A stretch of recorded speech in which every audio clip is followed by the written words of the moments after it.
उत्तर पश्चिम भारत और मध्य भारत पर जारी मॉनसून का कमजोर प्रदर्शन और ब्रेक इन मॉनसून के चलते सूखे के हालात बने हुए हैं। लेकिन बंगाल की खाड़ी पर बन रहा सिस्टम आगामी समय में काफी व्यापक वर्षा देश में देने वाला है और काफी मजबूती के साथ ये सिस्टम आगे बढ़ेगा।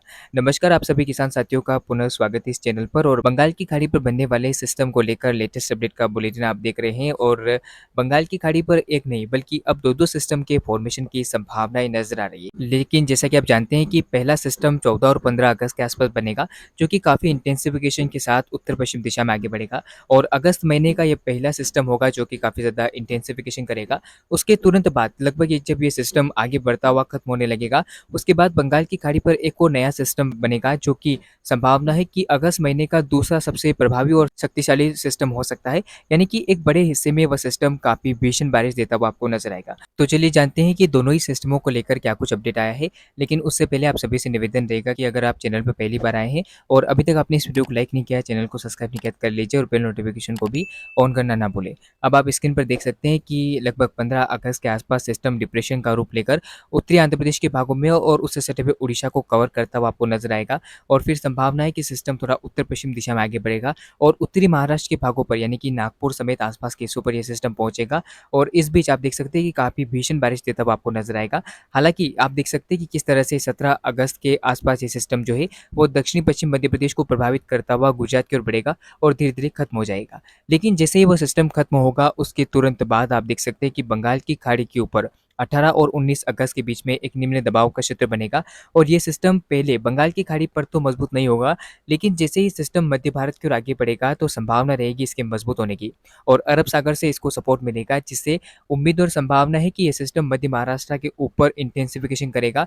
पहले वेलमार्क लो प्रेशर बनेगा, उसके बाद सिस्टम इंटेंसिफिकेशन करता हुआ जैसे ही तटों के पास पहुंचेगा, ये सिस्टम डिप्रेशन का रूप लेता हुआ आपको नजर आएगा। और डिप्रेशन की इस इंटेंसिटी के साथ ये सिस्टम जो है वो काफ़ी ज़्यादा, हम कह सकते हैं कि भीषण बारिश देता हुआ आपको नजर आएगा। हालांकि अगर हम इसके आगे ट्रेक को लेकर बात करें तो अभी फिलहाल मॉडल कोई भी इंडिकेट नहीं कर रहा है कि आगे सिस्टम बढ़ता हुआ नजर आए। लेकिन यहाँ से संभावना रहेगी कि गुजरात के दक्षिणी भागों को कवर करता हुआ ये सिस्टम अरब सागर में पहुंचेगा और अरब सागर में मजबूत होता हुआ नजर आएगा। फिलहाल अब जानते हैं कि कहाँ पर इस सिस्टम के चलते बारिश होने की संभावनाएं रहेगी।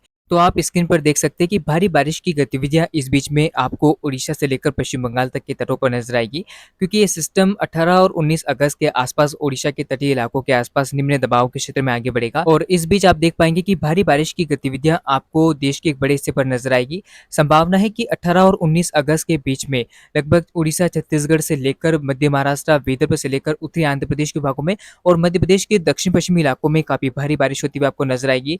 और इस बीच संभावना है कि 19 और 20 अगस्त के बीच में जब ये सिस्टम उत्तर पश्चिम दिशा में आगे बढ़ता हुआ गुजरात की ओर बढ़ेगा, तो इस सिस्टम के चलते गुजरात के दक्षिण पूर्वी जिलों में काफी भीषण बारिश होने की संभावना रहेगी।